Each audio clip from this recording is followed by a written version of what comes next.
Hello student, welcome to my next class में आज का टॉपिक होने वाला है आपका कॉलिगेटिव प्रॉपर्टी। अब देखो, कॉलिगेटिव प्रॉपर्टीज के बारे में आपकी सबसे स्पेशल बात है, कॉलिगेटिव प्रॉपर्टी में बहुत सारे क्वेश्चंस पुट अप होते हैं। यहाँ पे आपको केस बेस्ड स्टडी अगर मिलना है चैप्टर 1 से तो आपको यहीं से मिलेगा, कॉलिगेटिव प्रॉपर्टी से। लास्ट ईयर के एग्जाम भी अगर आप उठा करके देखोगे तो वहां पे आपको ऑस्मोसिस से, रिवर्स ऑस्मोसिस से आपको first case based study question मिला हुआ था। तो कॉलिगेटिव प्रॉपर्टी आपका कॉन्सेप्चुअल क्वेश्चंस के लिए बहुत इंपॉर्टेंट टॉपिक है, केस बेस्ड स्टडी के लिए बहुत इंपॉर्टेंट टॉपिक है, न्यूमेरिकल्स के लिए बहुत इंपॉर्टेंट टॉपिक है, और कभी कभी ऐसा करता है कि वो 1-2 नंबर में एमसीक्यू क्वेश्चन भी इससे पुटअप कर लेता है। तो ये टॉपिक हम बहुत ध्यान से पढ़ेंगे क्योंकि ये टॉपिक हमारा सबसे ज्यादा मैक्सिमम मार्क्स का पूछा जाता है फ्रॉम चैप्टर 1। स्टार्ट करते हैं कॉलिगेटिव प्रॉपर्टीज। बेटा आपकी यहाँ पे 4 कॉलिगेटिव प्रॉपर्टीज है। फर्स्ट वन कॉलिगेटिव प्रॉपर्टी है elevation of boiling point, second colligative property है depression in freezing point, third one colligative property है आपकी osmotic pressure, and the fourth one colligative property है relative lowering of vapour pressure.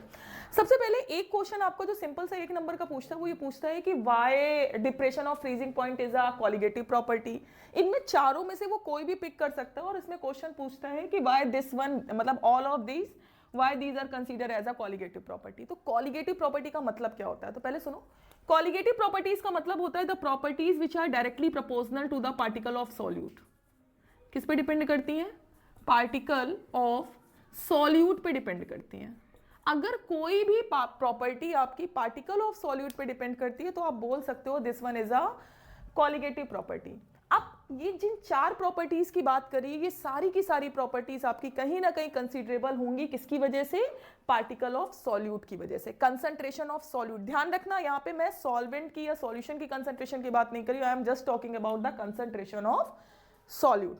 तो किस पे depend करती है? Concentration of solute. आइए देखते हैं कैसे। अब उसके पहले पता करेंगे ये चारों होते क्या है। तो सबसे पहले आपका मेंशन है यहाँ पे elevation of boiling point. Elevation of boiling point आप देख रहे हो, एलिवेशन का मतलब होता है कि यहाँ पे बॉइलिंग पॉइंट आपका क्या हो रहा है? रेज हो रहा है, इंक्रीज हो रहा है। कैसे इंक्रीज हो रहा है देखो, आज बात करते हैं। जैसे for example I have alcohol. देखो ये सैनिटाइजर जैसा है, सैनिटाइजर में कुछ क्वांटिटी में अल्कोहल होता है, तो ऑफकोर्स इसमें कुछ ना कुछ क्वांटिटी में अल्कोहल होगा। जब आप इसको इवेपोरेट करोगे तो इवेपोरेट करने में इसका कुछ ना कुछ टेम्परेचर होगा, उस टेम्परेचर पे ये क्या हो जाएगा? इवेपोरेट हो जाएगा। और फॉर एग्जांपल इसमें आपने कुछ क्वांटिटी में शुगर ऐड ऑन कर दिया, कुछ क्वांटिटी में सॉल्ट ऐड ऑन कर दिया, या कुछ क्वांटिटी में बेंजीन ऐड ऑन कर दिया, आपने कोई भी दूसरा सॉल्यूट इसमें ऐड ऑन कर दिया। अब क्या इसका बॉइलिंग पॉइंट उतना ही होगा जितना बॉइलिंग पॉइंट इसका पहले था? नहीं होगा। इसका बॉइलिंग पॉइंट क्या हो जाएगा? इंक्रीज हो जाएगा। इट मींस कि जब आप किसी भी कंपोनेंट में सॉल्यूट के पार्टिकल्स को ऐड ऑन करते हो तो all of sudden boiling point क्या हो जाता है? आपका इंक्रीज हो जाता है। And the difference between the boiling point of previous boiling point and second one boiling point when we add the particle of solute, that's called the elevation of boiling point। दोनों temperature के बीच में क्या आ गया? Difference आ गया। अब जैसे बच्चे बहुत समझते हैं, तुम लोगों को मैगी सबने बनाई होगी, तो मैगी का एग्जांपल बहुत सिंपल है। तो आप सिंपल है, पानी को बॉईल करो, पानी आपका 100 डिग्री सेंटीग्रेड में बॉईल हो जाता है। अगर पानी में मैगी बॉईल कर दो तो क्या मैगी भी आपकी 100 डिग्री सेंटीग्रेड में बॉईल हो जाती है? नहीं बॉईल होती है। तो ऑफकोर्स आपने उसमें पार्टिकल ऑफ सॉल्यूट को ऐड ऑन कर दिया, और जैसे ही आप पार्टिकल ऑफ सॉल्यूट को ऐड ऑन करते हो वैसे ही आपका जो ओवरऑल टेम्परेचर है वो क्या हो जाता है? इंक्रीज हो जाता है। तो दोनों टेम्परेचर के बीच के जो डिफरेंस होता है उसको हम क्या बोलते हैं? Elevation of boiling point. अभी हम इसका पढ़ेंगे, डिप्रेशन का। अभी हम यहाँ पे पढ़ेंगे कि आप कैसे इसको नोट डाउन करोगे, क्योंकि इससे आपके न्यूमेरिकल सॉल्व होने वाले हैं। सेकेंड है आपका डिप्रेशन इन फ्रीजिंग पॉइंट। अब depression in freezing point just इसका रिवर्स होता है। कैसे होता है रिवर्स? देखो, रिवर्स करने के लिए फॉर एग्जाम्पल आपने वाटर लिया, वाटर को अगर आप फ्रीज कर रहे हो तो आप पानी को जब भी फ्रीजर में लगाते हो तो आप देखते हो 0 डिग्री सेंटीग्रेड में आपका जो वाटर होता है वो फ्रीज हो जाता है, convert into a ice format. अब फॉर एग्जांपल अभी तो चला गया आपका ये जो विंटर वाला टाइम आ गया, तो अब तो नहीं आप फ्रीज करोगे। अदरवाइज जब तक समर वाला टाइम चल रहा था तो आप उसमें आइसक्रीम वगैरह फ्रीज करते थे, तो उसमें कुछ क्वांटिटी आप ऐड ऑन कर दो, उसमें शुगर ऐड ऑन कर दो, उसमें स्ट्रॉबेरी ऐड ऑन कर दो, आपको जो भी ऐड ऑन करना आप उसमें ऐड ऑन कर दो। अब आप उसको फ्रीज करो, तो फ्रीज करने में क्या अभी भी वो आपका 0 डिग्री सेंटीग्रेड में फ्रीज होगा? अभी भी आपका वो 0 डिग्री सेंटीग्रेड में फ्रीज नहीं होगा। अब उसका जो टेम्परेचर है फ्रीजिंग पॉइंट का वो क्या हो जाएगा? कम हो जाएगा। तो the difference between previous temperature and जो लास्ट में आपका आया है फाइनल टेम्परेचर, उसके बीच का जो डिफरेंस होता है that's called the depression of freezing point. अब हम बात करते हैं थर्ड वन प्रॉपर्टीज की। तो थर्ड वन प्रॉपर्टी है आपकी ऑस्मोटिक प्रेशर। बहुत इंपॉर्टेंट प्रॉपर्टी है। अब ये ऑस्मोटिक प्रेशर क्या होता है? Osmotic pressure is the external pressure which is getting applicable on the system, जो क्या होता है किसी सिस्टम पे एप्लीकेबल होता है। क्यों एप्लीकेबल होता है? For the movement of particle from high concentration to low concentration, जहां पे आपके पार्टिकल्स क्या करते हैं, मूव करते हैं हाई कंसंट्रेशन से लो कंसंट्रेशन की तरफ, और दोनों के बीच में हमारे जो सॉल्यूशन की कंसंट्रेशन होती है वो सेम हो जाती है। इसी के बेसिस पे आपके कुछ सॉल्यूशन होते हैं, जैसे न्यूमेरिकल में अभी आप एक टर्म यूज करोगे, उस टर्म का नाम होता है आइसोटोनिक सॉल्यूशन। तो आइसोटोनिक सॉल्यूशन का मतलब होता है कि ऐसा सॉल्यूशन जहां पे कंसंट्रेशन दोनों सॉल्यूशन की कैसी होती है, सिमिलर होती है, that's called the isotonic solution. ठीक, तो ऑस्मोटिक प्रेशर के बाद नेक्स्ट वन है आपका relative lowering of vapour pressure. Relative lowering of vapour pressure आपका इंपॉर्टेंट है, और इसके साथ साथ सबसे ज्यादा इंपॉर्टेंट है यहाँ पे आपका एक लॉ एप्लीकेबल हो जाता है, लॉ का नाम है राउल्ट लॉ। ठीक है, तो इसको हम राउल्ट लॉ के साथ और डिस्क्रिप्शन के साथ पढ़ेंगे। बस यहाँ पे आपको ये समझना है कि जो लोअरिंग होती है वो वेपर प्रेशर की वॉलेटाइल और नॉन वॉलेटाइल पर डिपेंड करती है। तो उसके लिए पहले आपको पता होना चाहिए कि वॉलेटाइल क्या होता है और नॉन वॉलेटाइल क्या होता है। वॉलेटाइल की अगर हम लोग बात करते हैं तो जो रूम टेम्परेचर पे, नॉर्मल टेम्परेचर पे आपका वेपर में इजीली कन्वर्ट हो जाता है, that's called the volatile. And जो आपका इजीली रूम टेम्परेचर में कन्वर्ट नहीं होता, that's called the non volatile. ठीक है, तो वॉलेटाइल नॉन वॉलेटाइल आपको बहुत ध्यान से याद रखना है, तभी आपको ये लॉ प्रॉपर्ली समझ में आएगा। इसको थोड़ा सा हम लोग डिस्क्रिप्शन के साथ देखेंगे। Here we are taking the first one property, elevation of boiling point. और स्टार्ट करते हैं एलिवेशन ऑफ बॉइलिंग। देखो बेटा, यहाँ पे आपको एक ग्राफ बनाना है। ग्राफ में आपने यहाँ पे क्या ले रखा हुआ है, टेम्परेचर, और यहाँ पे क्या ले रखा हुआ है, वेपर प्रेशर। वेपर प्रेशर में हमने यहाँ पे रख दिया 1 एटमॉस्फेरिक प्रेशर, ये हमारा वेपर प्रेशर है। अब करना क्या है, फॉर एग्जाम्पल तुमने सबसे पहले ले रखा हुआ है प्योर सॉल्वेंट, आपके पास पानी है। ठीक है, अभी मैंने अल्कोहल ले रखा हुआ था, तो आपके पास पानी है। आप जब इसको राइज करोगे या फिर टेम्परेचर में यहाँ डिफरेंसेस मेंटेन कर लो। फॉर एग्जाम्पल यहाँ पे आपका टेम्परेचर हो गया 150, यहाँ पे टेम्परेचर है 100, and here the temperature is 50, and यहाँ से टेम्परेचर स्टार्ट हो रहा है आपका 0। तो यहाँ पे आपके पास प्योर सॉल्वेंट है। आपको भी पता है कि जो प्योर सॉल्वेंट है वो आपका कितने में हीट अप हो जाएगा, 100 डिग्री सेंटीग्रेड में। तो आपने 100 तक इसका पॉइंट यहाँ पे मेजर कर दिया।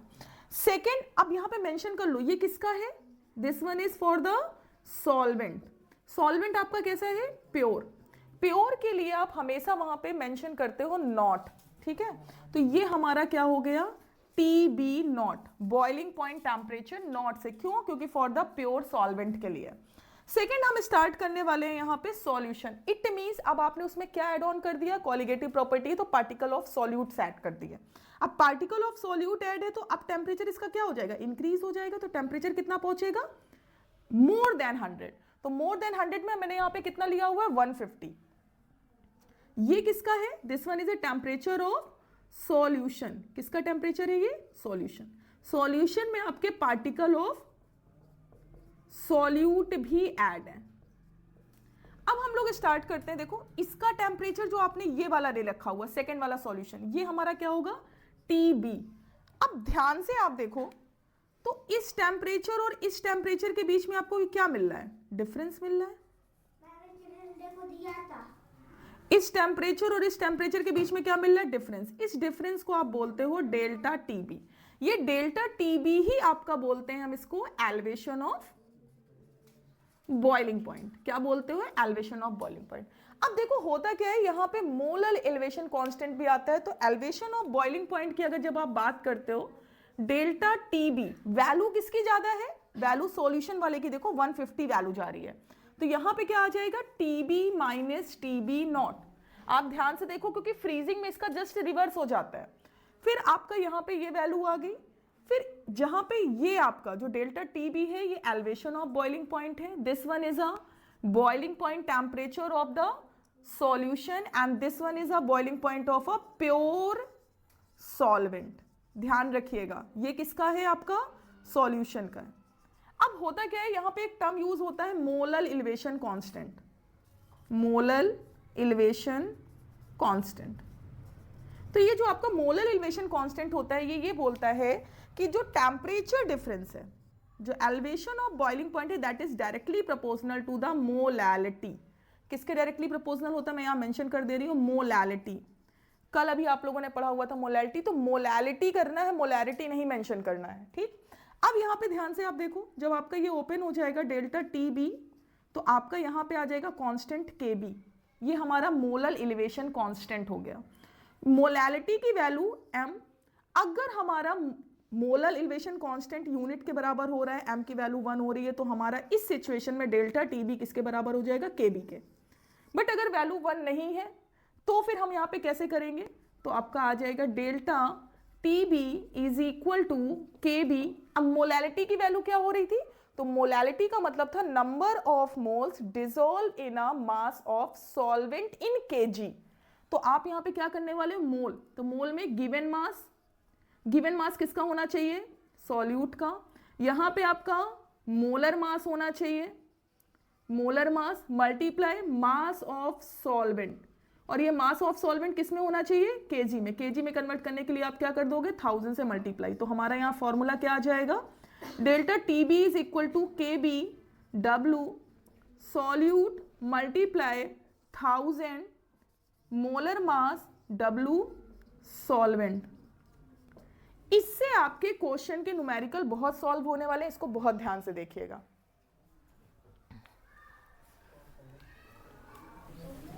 हमारा फर्स्ट न्यूमेरिकल स्टार्ट होने वाला है एलिवेशन ऑफ बॉइलिंग पॉइंट से। एलिवेशन ऑफ बॉइलिंग पॉइंट का देखो फर्स्ट क्वेश्चन 1.5 ग्राम। मैंने पहले बोला हुआ है कि क्वेश्चन में सबसे पहले ये देखा करो गिवन क्या है, तो W की वैल्यू कितनी गिवन है, चेंज कर देती हूँ नहीं तो फिर थोड़ा सा प्रॉब्लम आएगा।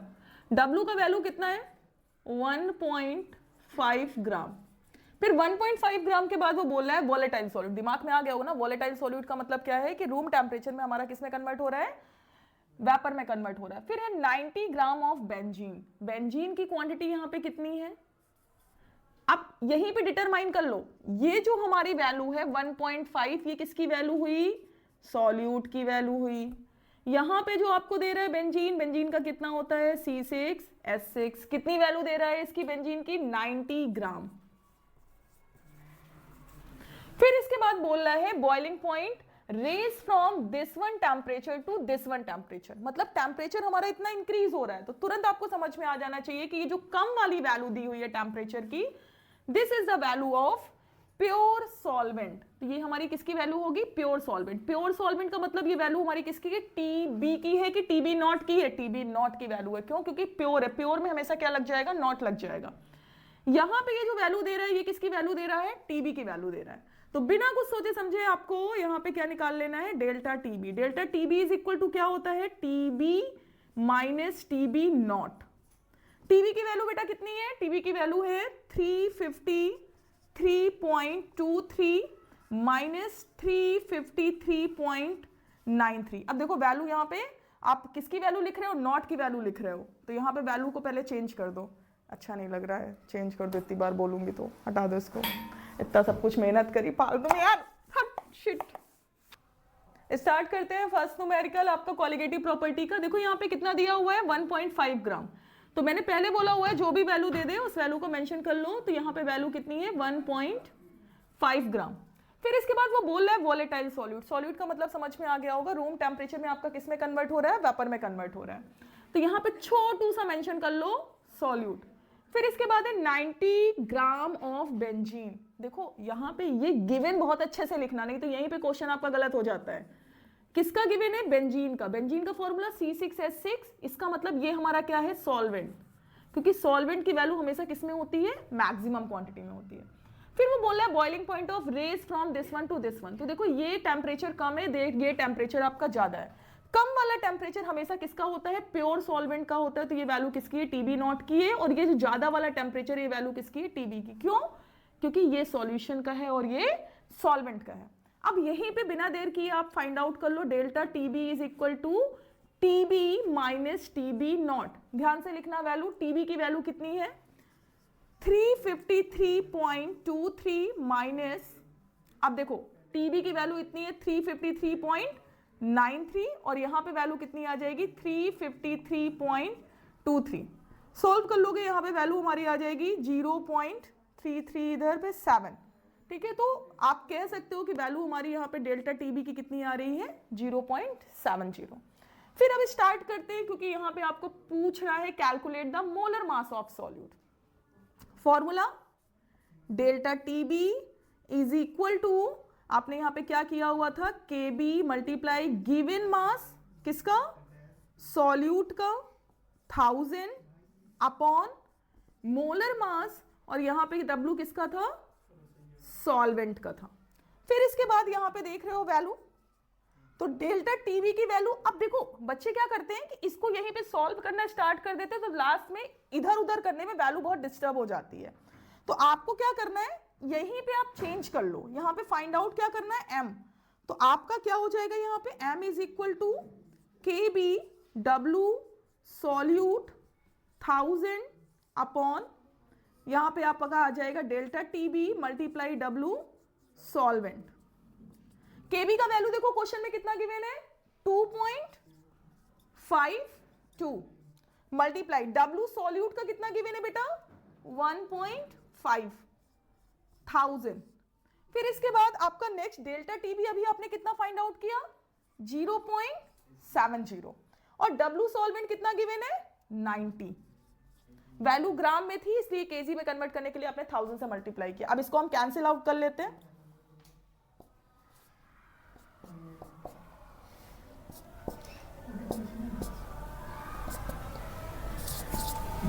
तो यहां पे हमारा जो मोलर मास आएगा वो 60 आएगा, कितना आएगा, 60 आएगा, ठीक है। तो मोलर मास की वैल्यू कितनी हो जाएगी, 60। नेक्स्ट क्वेश्चन है आपका, boiling point of the water of 750 mmHg at कितना दे रहा है, इतना। अब देखो यहीं पे आपको बेवकूफ बनाया गया। बेवकूफ कैसे बनाते हैं ये लोग, जिसकी कोई नीड नहीं होती वहां पे वो भी दे रहे हैं। यहाँ पे वो एटमॉस्फेरिक प्रेशर दे रहा है आपको कितना, 750 mmHg। तो आप इसको मेंशन नहीं करोगे, आप यहाँ पे इसका टेम्परेचर देखो, तो टेम्परेचर की वैल्यू कितनी दे रहा है वो, और टेम्परेचर देखो किसको दे रहा है, वाटर का। It means this one is a temperature of pure solvent. इसको बहुत ध्यान से लिखना, ये टीबी नॉट की वैल्यू दे रहा है, कितनी दे रहा है, 99.63 डिग्री सेंटीग्रेड।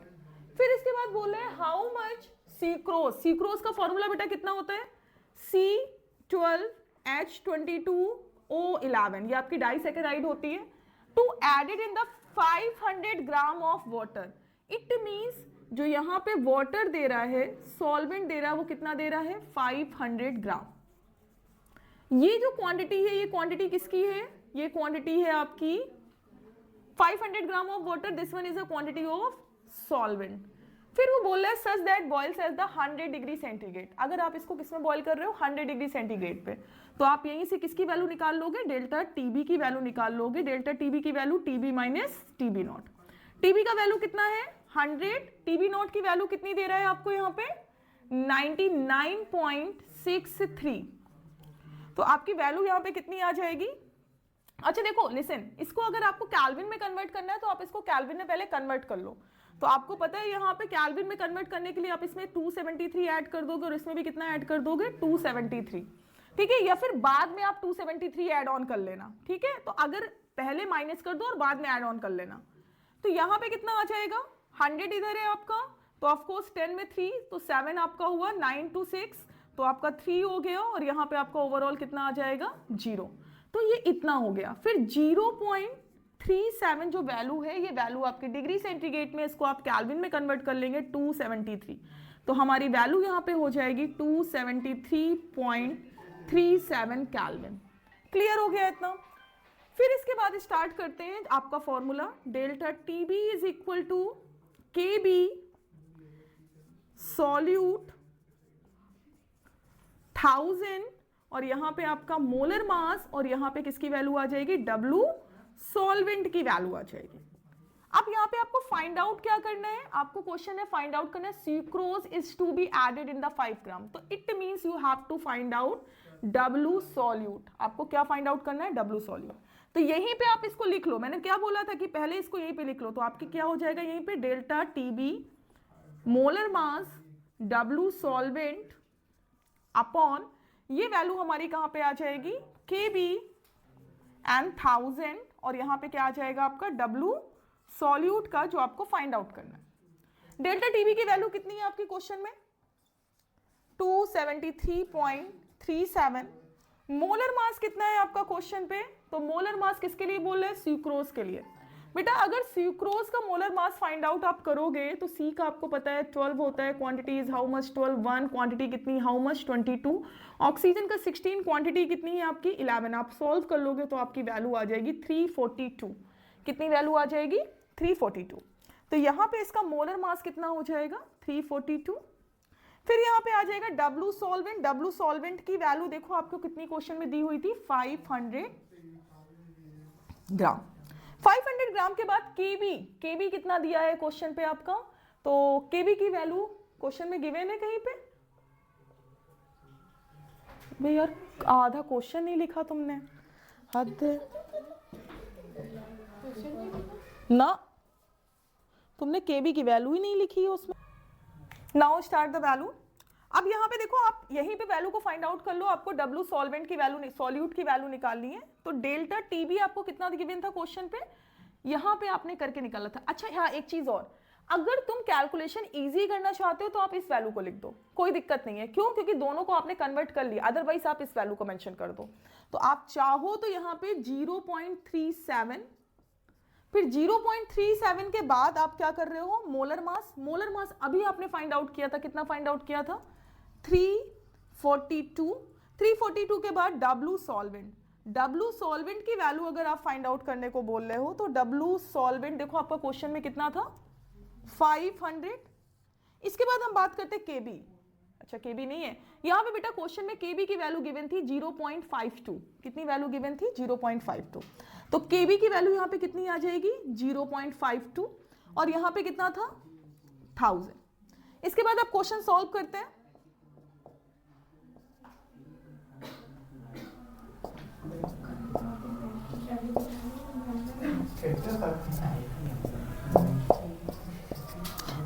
आपका यहाँ पे जो डब्लू सॉल्वेंट की वैल्यू आ रही है, सॉल्यूट की वैल्यू, वो कितनी आ जाएगी 122।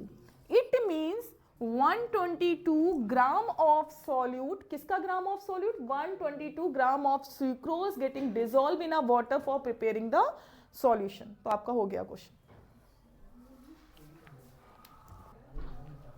स्टार्ट करते हैं नेक्स्ट प्रॉपर्टी। बेटा ये है आपकी second property, depression in freezing point. अब देखो डिप्रेशन इन फ्रीजिंग पॉइंट कैसे करने वाले हो। तो सबसे पहले आपका वही ग्राफ जाएगा, नीचे आपकी किसकी वैल्यू होगी, टेम्परेचर की वैल्यू होगी, यहां पे किसकी वैल्यू होगी, वेपर प्रेशर की वैल्यू होगी। टेम्परेचर आपको अच्छे से पता है, यहां पे टेम्परेचर की वैल्यू 100, 50, 25। स्टार्ट करते हैं सेकंड क्वेश्चन। बेटा देखो सेकंड क्वेश्चन है, विशा टुक 2 एक्वस सॉल्यूशन। यहाँ पे हमारे पास कितने एक्वस सॉल्यूशन है, 2 एक्वस सॉल्यूशन है। सबसे पहले हम बात करते हैं अपने फर्स्ट एक्वस सॉल्यूशन की, जो 7.5 ग्राम यूरिया कंसिस्ट कर रहा है। तो हम यहाँ पे लिख देंगे फर्स्ट एक्वस सॉल्यूशन। तो फर्स्ट एक्वस सॉल्यूशन में कितना है W 7.5 ग्राम, और ये किसका है, यूरिया का। यूरिया का फॉर्मूला आपको पता है ना, NH2CONH2। फिर इसके बाद हम बात करते हैं एंड अनदर कंटेनिंग द 42.75 ग्राम। जो आपके पास सेकंड सॉल्यूशन है उसके पास W की वैल्यू कितनी है, उसके पास W की वैल्यू है बेटा 42.75 ग्राम। फिर इसके बाद बोला है सब्सटेंस Z, इसको जो बोला गया है इसको बोला गया है सब्सटेंस Z। फिर इसके बाद बोला 100 ग्राम ऑफ वाटर। दोनों के लिए जो सॉल्वेंट है वाटर का वो किसकी, उसकी वैल्यू कितनी है, सॉल्वेंट की वैल्यू है 100 ग्राम। कितनी है वैल्यू 100 ग्राम। फिर वो बोला it observe that both of solution froze at the same temperature. दोनों सेम टेम्परेचर पे फ्रोज हो रहे हैं। Calculate the molar mass of Z। आपको Z का मोलर मास निकालना है, बहुत ईजी क्वेश्चन है। देखिए आप कैसे करेंगे। Delta TF is equal to क्या होता है, KF सॉल्यूट 1000 मोलर मास, और यहां पे W किसका हो जाएगा, सॉल्वेंट का हो जाएगा। अब आपसे बोल रहे हैं मोलर मास कितना है इसका, 60 है। देखो यहां क्वेश्चन में दे रहा था कितना है मोलर मास, 60 है। तो आप इसका मोलर मास लिख लो कितना 60। इसको इधर वैल्यू कर दो, वैल्यू मैं चेंज कर दे रही हूं यहाँ पे। Molar mass is equal to, तो हो जाएगा KF के बाद W सॉल्यूट के बाद 1000, और यहाँ पे हमारा आ जाएगा डेल्टा TF, और यहाँ पे आ जाएगा W सॉल्वेंट। अब आप खुद सोचो KF की वैल्यू क्वेश्चन में कितनी थी। देखो KF की वैल्यू क्वेश्चन में थी नहीं, गिवन है। तो KF की वैल्यू आप सोचो इसमें और इसमें दोनों में सेम है। क्या है, सेम। तो KF आपका क्या हो जाएगा, कैंसिल हो जाएगा। KF की वैल्यू लिखने की कोई जरूरत नहीं है। W सॉल्यूट क्वेश्चन में कितना दे रहा था 7.5, तो यहां पे इसकी वैल्यू कितनी हो गई 7.5, 1000 है आपका। डेल्टा टीएफ की वैल्यू क्वेश्चन में कितनी दे रहा था, डेल्टा टीएफ की वैल्यू भी क्वेश्चन में आपको नहीं दे रहा था, ये भी कैंसिल आउट हो जाएगी क्योंकि वो बोल रहा है एट द सेम टेम्परेचर, जो फ्रोज हो रहे हैं वो किस में हो रहे हैं, सेम टेम्परेचर पे। फिर W सॉल्वेंट कितना दे रहा था, इसकी वैल्यू दे रहा था वो आपको 100, तो आप इसको यहाँ पे थोड़ा सा छोटा कर दो, तो आपका मोलर मास की वैल्यू कितनी आ रही है, यहाँ पे मोलर मास की वैल्यू है आपकी 60 KF 7.5 10 डेल्टा TF, हाँ this one is equation number 1। अब हम आते हैं इक्वेशन नंबर 2 पे, जो थी हमारी किसके लिए, जेट के लिए। यहां पे भी आपका सेम फॉर्मूला एप्लीकेबल होगा, delta TF is equal to KF W solute 1000 upon molar mass, और W किसका हो गया आपका, सॉल्वेंट का हो गया। अब हम बात करते हैं, आप फिर से अगेन आप मोलर मास लिख रहे हो, और ये मोलर मास किसका है, जेट का। देखो उसने क्वेश्चन में बोला था किसका मोलर मास है, जेट का। KF की वैल्यू दोनों के लिए सेम होगी। W सॉल्यूट यहाँ पे कितना दे रहा था आपको 42.75 1000, मोलर मास आपको नहीं पता है यहाँ पे कितना है, ठीक है, और इसको आपने इधर वैसे भी ट्रांसफर कर दिया हुआ है, तो ये डेल्टा TF इधर आ जाएगा। डेल्टा TF की वैल्यू भी आपको नहीं पता है कितनी है, और W सॉल्वेंट कितना था, दोनों के लिए सेम था, दिस वन इज 100। आप इसको भी कैंसिल कर दो यहाँ से, तो हमारा यहाँ पे आ रहा है MZ is equal to KF 42.75 upon delta TF। अब आप देखो यहाँ पे ध्यान से, this one is your equation number 2। अब इक्वेशन 1 और इक्वेशन 2 में देखो आप क्या कर रहे हो, TF से TF कैंसिल हो जाएगा, KF से KF कैंसिल हो जाएगा, आपकी ये दोनों वैल्यूज क्या हो गई, कैंसिल हो गई। तो यहां पे बच क्या रहा है आपका क्वेश्चन पे 60 upon MZ is equal to, यहां पे कितना आ रहा है 7.5 मल्टीप्लाइड 10, नीचे आपका कुछ भी नहीं है, तो यहां पे क्या आ जाएगा 42.75। आप इसको सॉल्व कर लोगे तो MZ की वैल्यू कितनी हो जाएगी, आपकी हो जाएगी 42.75 मल्टीप्लाई 60 अपॉन 75।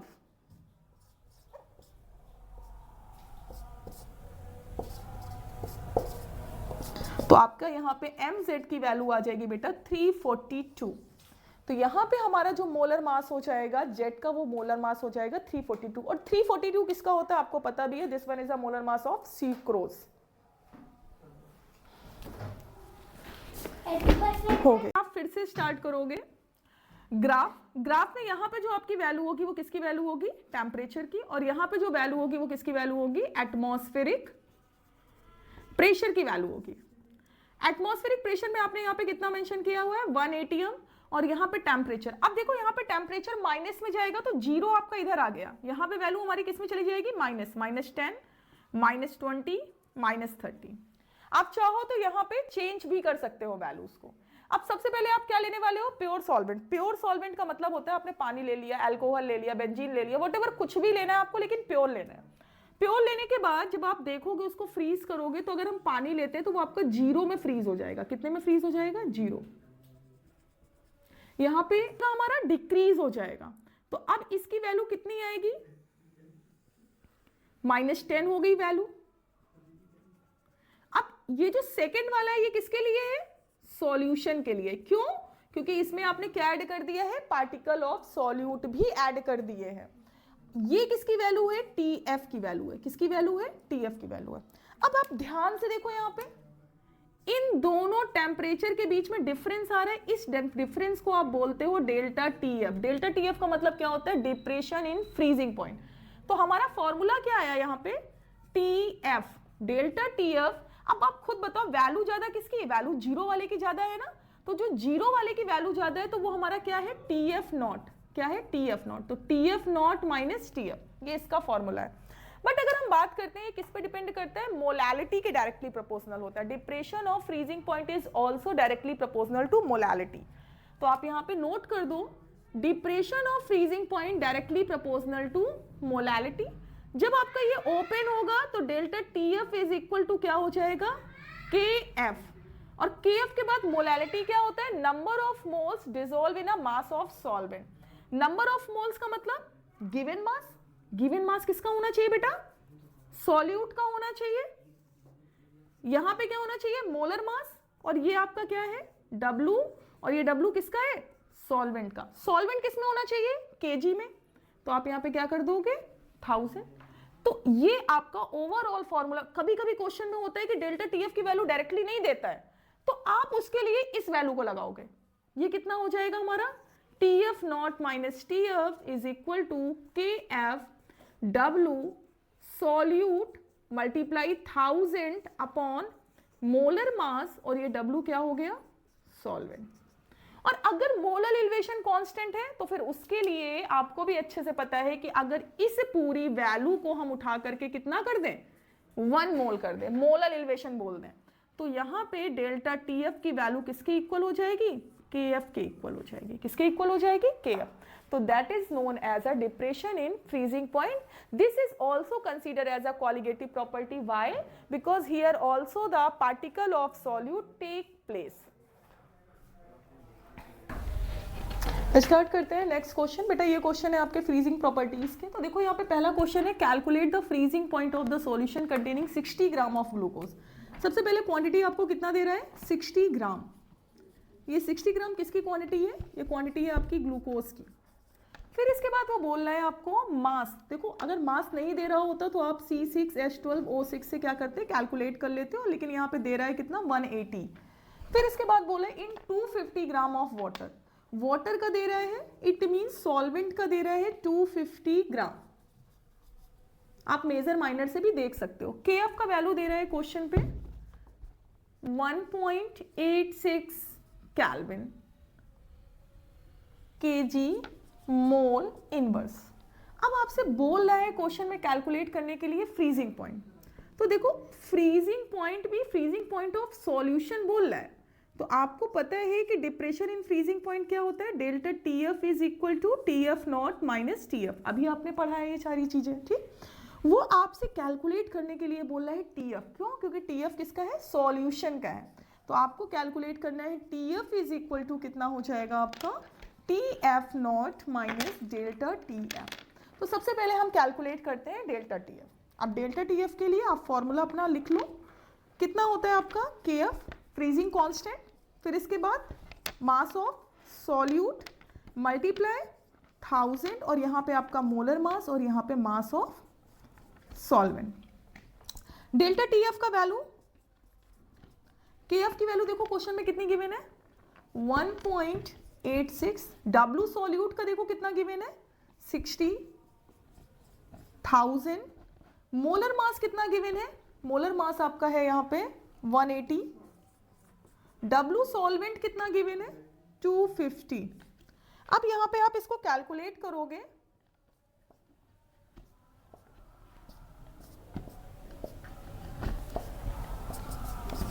.48 केल्विन। कितना आ रहा है यहाँ पे आपका, 2.48 केल्विन। अब देखो यहाँ पे आप क्या करोगे, ये डेल्टा टीएफ का वैल्यू है, ये कैलकुलेट नहीं करना है, आपको कैलकुलेट करना है किसका, सॉल्यूशन का। यहाँ पे देखिए क्वेश्चन में सॉल्यूशन है, तो आप यहाँ पे लिखेंगे TF is equal to TF not minus delta TF। अच्छा देखो 0 डिग्री सेंटीग्रेड होता है, 0.15 डिग्री सेंटीग्रेड होता है, तो केल्विन अगर आप उसमें ऐड कर दोगे 273, तो यहाँ पे कितना हो जाएगा, 273.15 केल्विन माइनस यहाँ पे कितना आ रहा है, 2.48 केल्विन। ठीक, अब आप इसको कैलकुलेट करके निकाल लोगे, तो वैल्यू के यहाँ माइनस कर दो, तो आपका आ जाएगा 270.67 केल्विन। तो आपका जो क्वेश्चन में बोल रहा था calculate the freezing point of solution, उसकी वैल्यू।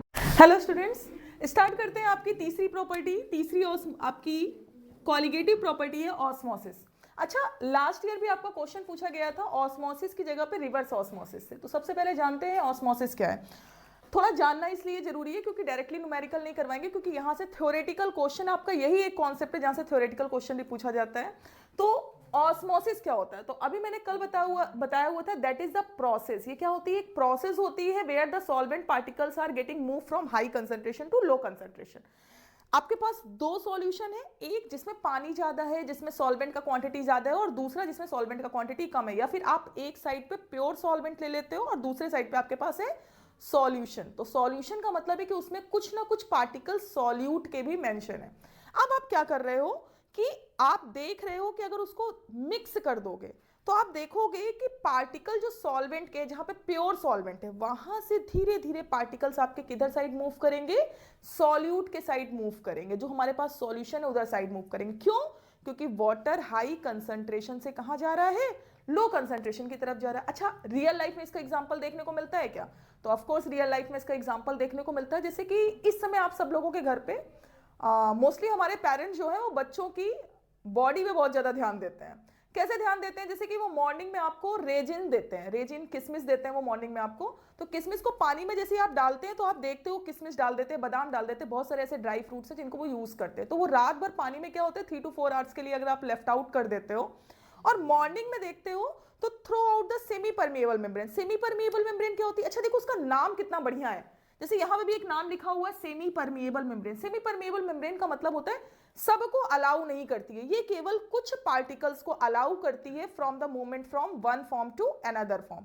जैसे सॉल्वेंट को तो अलाउ कर देगी बट सॉल्यूट को रोक करके रखती है, सॉल्यूट को नहीं जाने देती है। ठीक, तो होता क्या है कि जो हमारे ड्राई फ्रूट्स होते हैं जब उनको वाटर में करते हैं तो वाटर वहां से सोक हो जाता है। तो आप खुद सोचो जो ड्राई फ्रूट है क्या उसके अंदर पानी है क्या? नहीं है। अगर है भी तो बहुत कम क्वांटिटी है वाटर की। तो पानी हाई कंसंट्रेशन से कहां जा रहा है, लो कंसंट्रेशन की तरफ जा रहा है। और किसके थ्रू जा रहा है? Through out the semi permeable membrane. अब ये नहीं है कि आप पता चला उसकी जगह पे आप कांच की गोलियां डाल दो उसके अंदर, आप कह दो मैम रात भर के लिए तो ये भी डाल दिया था तो इसके अंदर भी वाटर पार्टिकल सोक हो जाए। नहीं, वो डिपेंड करता है कि हमारा नेचर कैसा है सॉल्यूशन का। ठीक, तो वहां पे सेमी परमिएबल मेम्ब्रेन का होना बहुत इंपॉर्टेंट है। मेम्ब्रेन बहुत सारी होती है, semi permeable, non permeable, permeable membrane, but here we are talking only about the semi permeable membrane क्योंकि हम बोर्ड पे फोकस करेंगे। तो अभी ऑस्मोसिस क्या होता है? Osmosis is the phenomena where the solvent particle are getting move from high concentration to low concentration throughout the semi permeable membrane. फिर इसके बाद बात करते हैं, अच्छा ऑस्मोटिक प्रेशर क्या होता है? ऑस्मोटिक प्रेशर में है the pressure that just stop the flow of solvent. होता क्या है, अभी जा रहा था, क्या जा रहा था, हाई कंसंट्रेशन से लो कंसंट्रेशन की तरफ सॉल्वेंट पार्टिकल्स मूव कर रहे थे। अब तुम उसको दबा दो। फॉर एग्जाम्पल आपने रेजिन को थोड़ा सा पुश कर दिया तो आपने बाहर से क्या लगा दिया, उसमें प्रेशर लगा दिया। तो the external pressure which getting prevent या which getting stop the flow of solvent, जो सॉल्वेंट के फ्लो को क्या कर देता है, स्टॉप। आपको भी अच्छे से पता हुआ है कि अगर आप उसको थोड़ा सा पुश करोगे तो पानी जो अंदर जा रहा था, मिक्स हो रहा था, वो पानी कहां चला जाएगा, बाहर चला जाएगा या फिर स्टॉप हो जाएगा। तो अगर वो स्टॉप हो रहा है तो उसको हम लोग क्या बोलते हैं, osmotic pressure. The pressure it means that which want to prevent to flow of solvent, जो फ्लो ऑफ सॉल्वेंट को क्या कर देता है, प्रिवेंट कर देता है। तीसरा क्वेश्चन तुम्हारा यहीं पे आता है, रिवर्स ऑस्मोसिस। ये बहुत इंपॉर्टेंट क्वेश्चन है। अच्छा देखो रिवर्स ऑस्मोसिस क्या है, ये मैंने यहाँ पे एक कंटेनर ले रखा हुआ है और यहाँ पे मैंने ये सेमी परमिएबल मेम्ब्रेन फिलअप कर रखी। अब सेमी परमिएबल मेम्ब्रेन के एक साइड पे आप देख रहे हो सिर्फ पानी है, मतलब इसको हम कह सकते हैं ये सिर्फ और सिर्फ सॉल्वेंट है। क्या है, सॉल्वेंट। और यहां हमने पूरा का पूरा क्या फिलअप कर रखा हुआ है, सॉल्यूशन फिलअप कर रखा हुआ, मतलब इसमें नमक और पानी, आप कह सकते हो that is a brine solution. क्या बोलते हैं हम इसको, ब्राइन सॉल्यूशन बोलते हैं। फिर इसके बाद आप क्या देख रहे हो, सेमी परमिएबल मेम्ब्रेन से धीरे धीरे आपके जो पानी के पार्टिकल्स थे वो कहां मूव करते हैं, इधर साइड मूव करते हैं। क्यों? क्योंकि वाटर का कंसंट्रेशन कहां है, यहां पे वाटर का कंसंट्रेशन कैसा है, हाई है। तो हाई कंसंट्रेशन से कहां जा रहे थे, लो कंसंट्रेशन की तरफ। अब तुमने क्या किया, तुमने यहां से प्रेशर अप्लाई कर दिया। क्या कर दिया, प्रेशर अप्लाई कर दिया। तो प्रेशर अप्लाई करने में ये जो पानी के पार्टिकल्स, जो सॉल्वेंट के पार्टिकल हाई कंसंट्रेशन से लो कंसंट्रेशन की तरफ जा रहे थे, इनकी डायरेक्शन कैसी हो जाएगी, रिवर्स हो जाएगी। कैसी हो जाएगी इनकी डायरेक्शन, रिवर्स हो जाएगी। That's called the reverse osmosis. क्या बोलते हैं हम इसको, रिवर्स ऑस्मोसिस। मतलब जो सॉल्वेंट के पार्टिकल हाई से कहां जा रहे थे, लो कंसंट्रेशन की तरफ, अब वो लो कंसंट्रेशन से कहां जाएंगे, हाई कंसंट्रेशन की तरफ। तो इस फिनोमिना को हम क्या बोलते हैं, रिवर्स ऑस्मोसिस। ठीक, अब हम बात करते हैं ये आई कहां से, कैसे आई। तो आप देखो यहां पे जो आपका ऑस्मोटिक प्रेशर होता है, osmotic pressure is equal to CRT। क्या होता है, CRT, या फिर आप बोल सकते हो डायरेक्टली प्रोपोर्शनल टू होता है कंसंट्रेशन ऑफ पार्टिकल्स। अच्छा हाँ, एक चीज और, this is also a colligative property. क्या है ये, कॉलिगेटिव प्रॉपर्टी है। क्यों है कॉलिगेटिव प्रॉपर्टी, आप खुद सोचो। यहाँ पे नमक डाला तो आप देख रहे हो कि आपकी ये प्रॉपर्टी डिस्टर्ब हुई कि नहीं डिस्टर्ब हुई, यहाँ पे ऑस्मोटिक प्रेशर की वैल्यू चेंज हो जाएगी, ऑस्मोसिस की फिनोमिना थोड़ी सी डिस्टर्ब हो जाएगी। तो जो भी प्रॉपर्टीज आपकी किस पे डिपेंड करती हैं, पार्टिकल ऑफ सॉल्यूट पे डिपेंड करती है, उन सारी प्रॉपर्टीज को we can say that these are the colligative property. अब हम बात करते हैं यहाँ पे, तो ये डायरेक्टली प्रोपोर्शनल किसके होती है, कंसंट्रेशन के। तो यहाँ पे देखो आपने क्या लिख दिया, pi is equal to CRT। तो CRT के बाद आपको अच्छे से पता है कंसंट्रेशन इज इक्वल टू क्या होता है, how much number of moles are getting dissolve in a volume. अब नंबर ऑफ मोल्स का मतलब क्या होता है, नंबर ऑफ मोल्स का मतलब होता है given mass upon molar mass. तो हमारा यहाँ पे क्या हो जाएगा, osmotic pressure is equal to W upon MV/RT। ठीक है, आपका यहां से ये फॉर्मूला निकल करके आया। इसके बाद आपको अच्छे से पता है कि यहाँ पे M क्या है, मोलर मास। क्या है M आपका यहाँ पे, this one is a molar mass, this one is a volume, this one is a gas constant. यहां से आपके न्यूमेरिकल सॉल्व होने वाले, and that is known as a temperature. क्या बोलोगे आप इसको, टेम्परेचर। ये आपका क्या है, ऑस्मोटिक प्रेशर। तो इससे आपके बहुत सारे न्यूमेरिकल सॉल्व होने वाले हैं। अच्छा, इस न्यूमेरिकल सॉल्विंग में दो चीजें आपकी और आती है जिसका जिक्र होता है। पहला आपका कॉन्सेप्ट होता है हाइपरटोनिक। आपको ये किस में मिलेगा, क्वेश्चन में मिलेगा हाइपरटोनिक, और सेकंड आपको मिलेगा हाइपोटोनिक। तो अब ये क्या होता है हाइपरटोनिक और हाइपोटोनिक।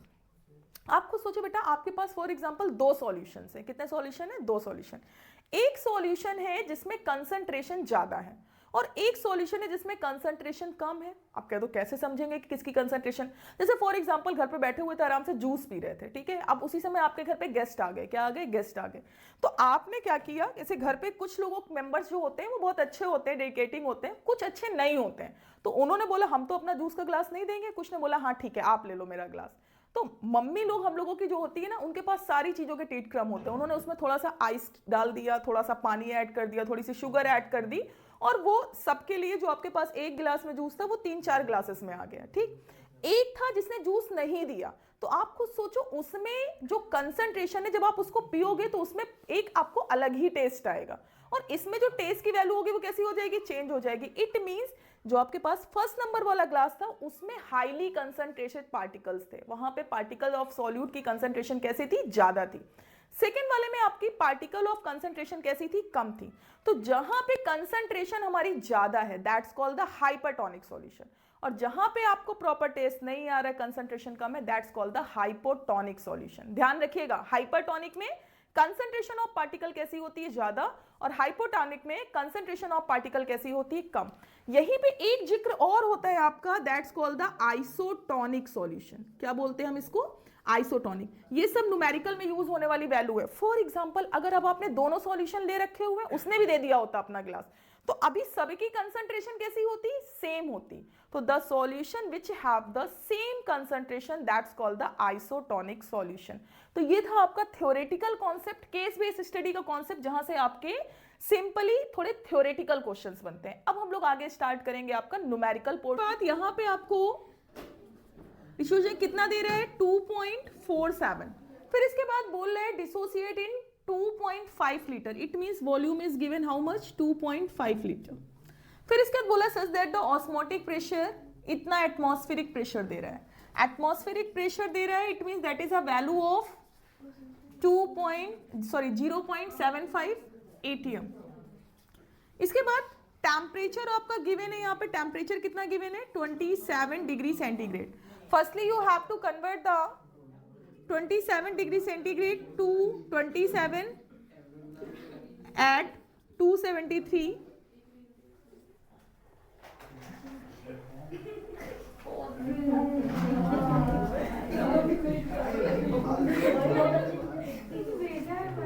हम कल भी बोल रहे थे, हम आज फिर बोल रहे थे, क्यों इतना हंसते हो, क्या कर रहे हो बताओ। इसके बाद देखो आपने यहाँ पे इसकी वैल्यू लिख ली, ऑस्मोटिक प्रेशर की वैल्यू इतनी है। वो क्वेश्चन में बोल क्या रहा है आपसे, बोला determine the amount of CaCl2। It means बेटा आपको कैलकुलेट करना है W किसके लिए, CaCl2 के लिए, और CaCl2 यहाँ पे क्या है, सॉल्यूट। सिंपली आप फॉर्मूला लिख लो, osmotic pressure is equal to given mass, molar mass, volume, RT। ये आपका फॉर्मूला है। अब आपको पता है कि आपको कैलकुलेट करना है ये वाला W, तो आप क्या लिखोगे यहाँ पे, W किसका आप कैलकुलेट कर रहे हो, CaCl2 का कैलकुलेट कर रहे हो। फिर इसके बाद यहीं पे इसको चेंज कर लो, आपके लिए वैल्यू कैलकुलेशन के लिए काफी इजी हो जाएगा। फिर आप यहाँ पे लिख रहे हो ऑस्मोटिक प्रेशर की वैल्यू कितनी है आपके लिए, 0.75। m मोलर मास कितना है, तो मोलर मास आप CaCl2 के लिए यहाँ पे कैलकुलेट कर लोगे, ठीक है। क्लोरीन का कितना होता है 35.5, क्वांटिटी इज हाउ मच 2, इसका कितना होता है 40। आप ओवरऑल कैलकुलेट करोगे आपको 111 मिलेगा, कितना मिलेगा 111। फिर आपने यहाँ पे मेंशन कर दिया 111। इसके बाद वॉल्यूम कितना है, देखो क्वेश्चन में आपका 2.5 litre, here the value is given in a 2.5 litre, तो there is no need for change, तो 2.5। अब R की वैल्यू कितनी होती है 0.0821। टेम्परेचर आपको क्वेश्चन में गिवन था 27 डिग्री सेंटीग्रेड, तो आप इसको कन्वर्ट कर दो केल्विन में, तो आपका कितना हो जाएगा 300 केल्विन। इसके बाद आप इसको सॉल्व कर लोगे,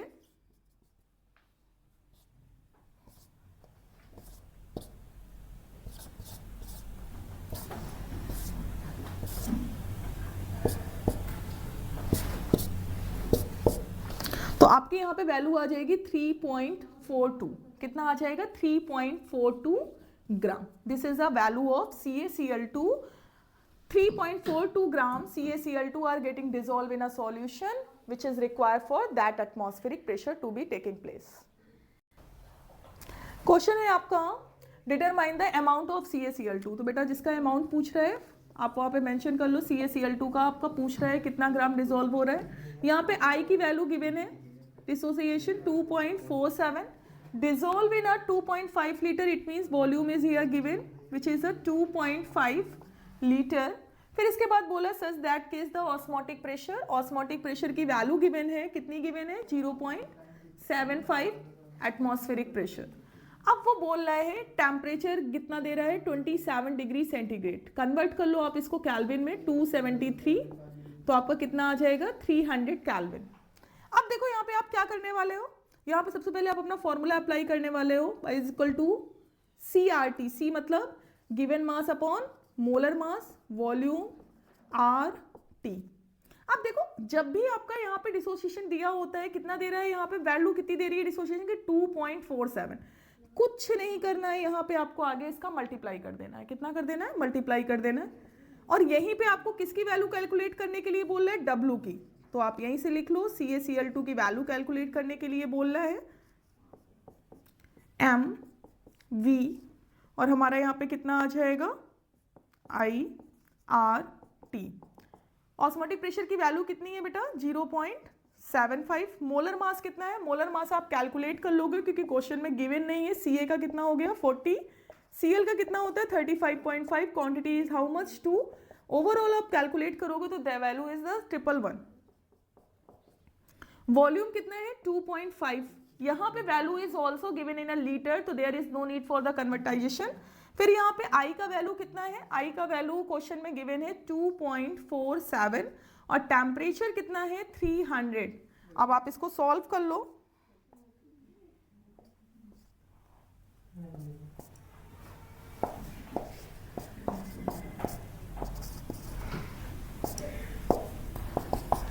.42 ग्राम।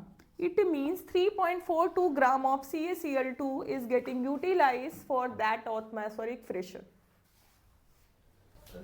स्टार्ट करते हैं आपका ये क्वेश्चन। देखो यहाँ पे एमसीक्यू क्वेश्चन है। अच्छा एमसीक्यू क्वेश्चन पे ना आप क्वेश्चन अगर कॉन्सेप्ट आपका क्लियर है तो आपके मार्क्स एकदम बिल्कुल आ जाएंगे। इसमें तुक्का मत मारा करो क्योंकि तुक्का में क्या होता है ना क्वेश्चन एक्चुअल में करेक्ट नहीं लगता है। अब देखो क्वेश्चन क्या बोल रहा है, क्वेश्चन बोल रहा है if we place the blood cells in a solution containing the less than 0.9% sodium chloride they would swell, this is because वो क्या बोल रहा है कि सोडियम क्लोराइड अगर हम इससे क्या कर रहे हैं लेस कर रहे हैं, कम कर रहे हैं उसकी कंसंट्रेशन, तो वो बोल रहा है कि वो स्वेल अप हो रही है। क्यों स्वेल अप हो रही है, वो बोल रहा है क्योंकि सॉल्यूशन हाइपोटोनिक हो रहा है। दूसरे में बोला सॉल्यूशन आइसोटोनिक है।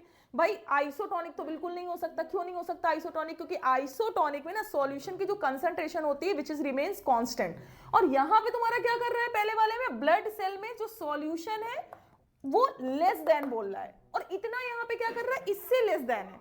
तो क्वांटिटी दोनों की कंसंट्रेशन की कैसी है, डिफरेंट डिफरेंट, तो आइसोटोनिक तो बिल्कुल नहीं होगा। अब हम बात करते हैं इससे ज्यादा जा रहा है तो वो हाइपोटोनिक होगा। कैसे होगा, हाइपोटोनिक। क्यों बोल रहा है, देखो यहाँ क्वेश्चन में बोल क्या रहा है, लेस देन, क्या बोल रहा है, लेस देन। और हमने आपको बताया हुआ था अभी इसके जस्ट पहले कि अगर हमारे पास दो सॉल्यूशन है और एक में कंसंट्रेशन ज्यादा है और एक में कंसंट्रेशन कम है, तो कम वाले को we can say that hypotonic और ज्यादा वाले को हम क्या बोलते हैं, हाइपरटोनिक। और साफ साफ आपको क्वेश्चन ने बोलना है लेस देन, इट मींस उसकी कंसंट्रेशन कैसी हो रही है, कम, और कम कंसंट्रेशन के लिए सॉल्यूशन हमारा कैसा होना चाहिए, हाइपोटोनिक। क्लियर हो गया, तो यहां पे आपका आंसर होगा द सॉल्यूशन इज हाइपोटोनिक। देखो बेटा, अब इसी प्रॉपर्टी से रिलेटेड आपका ये क्वेश्चन आ रहा है। इस क्वेश्चन में क्या बोल रहा है, low concentration of the oxygen in blood. It means आपका जो ब्लड स्ट्रीम होता है वहां पे ऑक्सीजन का कंसंट्रेशन कैसा कर दिया गया है, बहुत एक्सट्रीमली लो कर दिया गया है। Tissue of the people living in the high altitude, वहां पे जो टिश्यू का है वो कैसे कर दी गई, हाई एल्टीट्यूड। क्यों होता है ऐसा कि अगर हम कंसंट्रेशन को लो कर रहे हैं तो ऐसी कंडीशन पे यहाँ पे जो टिश्यू है वो क्यों हाई एल्टीट्यूड का होता है। तो देखो यहाँ पे ऑप्शंस हैं, low temperature, high atmospheric pressure, low atmospheric pressure and the both of temperature and high atmospheric pressure. ऐसा सबसे ज्यादा बेसिकली होता है आपका एटमॉस्फेरिक प्रेशर की वजह से। अब अगर ध्यान करो कि अभी हम लोगों ने यहाँ पे पढ़ा नहीं हुआ है, जब आप हेनरी लॉ पढ़ोगे तो हेनरी लॉ के लिए भी हमारा एप्लीकेबल होता है कि जहां पे ब्लड स्ट्रीम पे ऑक्सीजन का कंसंट्रेशन लो कर दिया जाएगा, इट मींस वहां पे एटमॉस्फेरिक प्रेशर की वैल्यू कैसी हो जाती है, लो हो जाती है। तो आपका यहाँ पे आंसर होने वाला है लो एटमॉस्फेरिक प्रेशर। सेकेंड क्वेश्चन है आपका यहाँ पे, which of the following colligative property used to calculate the molar mass of biomolecules। Biomolecules क्या होते हैं, the molecules which are related to the growth of living organism. ठीक है, लिविंग ऑर्गेनिज्म की ग्रोथ के लिए जो मॉलिक्यूल्स रिस्पॉन्सिबल होते हैं दैट्स कॉल्ड द बायोमोलिक्यूल्स। और यहाँ पे बायोमोलिक्यूल्स में कौन सी ऐसी प्रॉपर्टीज होती हैं जो रिस्पॉन्सिबल होती हैं, तो सबसे ज्यादा यहाँ पे रिस्पॉन्सिबल होती है क्योंकि relative lowering of vapour pressure, हमारी बॉडी में बायोमोलिक्यूल्स से रिलेटेड ऐसी कोई प्रॉपर्टीज नहीं होती। एलिवेशन ऑफ बॉइलिंग पॉइंट भी यहाँ पे रिलेटेड नहीं करेगा क्योंकि we are not talking about the solution. And here the depression in freezing point भी, क्योंकि आप कहीं से फ्रीज नहीं कर रहे हो ब्लड स्ट्रीम को, तो ये भी रिलेटेबल नहीं करेगी। लास्ट ऑप्शन आपके पास बचता है ऑस्मोटिक प्रेशर। तो ऑस्मोटिक प्रेशर आपकी एक ऐसी प्रॉपर्टी करते हैं नेक्स्ट प्रॉपर्टी से, ये आपकी लास्ट प्रॉपर्टी बेटा लोअरिंग ऑफ वेपर प्रेशर। तो यहाँ पे देखो लिखा हुआ है lowering of vapour pressure containing the non volatile solute. Actually में यहाँ पे दो टाइप के सॉल्यूट होते हैं, एक सॉल्यूट जो आपके वोलेटाइल होते हैं, सेकंड सॉल्यूट जो आपके नॉन वोलेटाइल होता है। वोलेटाइल सॉल्यूट हमने आपको पहले भी बताया हुआ था, जो डायरेक्टली हमारे वेपर में कन्वर्ट हो जाते हैं वो हमारे कैसे होते हैं, वोलेटाइल सॉल्यूट, और जहाँ पे नहीं कन्वर्ट होते हैं वो हमारे होते हैं non volatile solute. Non volatile से क्योंकि हम बोर्ड पे एग्जाम पे फोकस करते हैं तो इससे आपके सबसे ज्यादा क्वेश्चन पूछे जाते हैं, तो हम लोग इस पे फोकस करेंगे, कंटेनिंग नॉन वोलेटाइल सॉल्यूट। अच्छा, ये आप लोगों को पता है कि solution having two component, the first one component is solute and the second one component is solvent. अब करना क्या है कि जो नॉन वोलेटाइल सॉल्यूट होते हैं वो हमारे सॉलिड होते हैं। कैसे होते हैं, सॉलिड होते हैं। तो सॉल्यूट जो हमारे होने चाहिए नॉन वोलेटाइल वो कैसे होने चाहिए, सॉलिड। अब इसमें ना क्वेश्चन पूछता है तो इसको बहुत ध्यान से देखना कि वहां पे नॉन वोलेटाइल सॉल्यूट हमारा कैसा होना चाहिए, सॉलिड होना चाहिए। अब जैसे यहाँ पे मैंने 2-3 एग्जांपल लिख रखे हैं, यूरिया, ग्लूकोज, सुक्रोज। यहाँ पे इनके मास पता होने बहुत जरूरी है। मोलर मास, यूरिया आपका फॉर्मूला NH2CO NH2, मास उसका कितना होता है 60। ग्लूकोज C6H12O6 कितना मास हो जाएगा इसका 180, और यहाँ पे सुक्रोज C12H22O11 और मास कितना हो जाएगा आपका 342। ठीक है, तो इस पर फोकस करिएगा। सेकेंड है आपका सॉल्वेंट। सॉल्वेंट आपका हमेशा कौन सी क्वांटिटी में होता है, लिक्विड क्वांटिटी में होता है, और ये वॉलेटाइल होना चाहिए।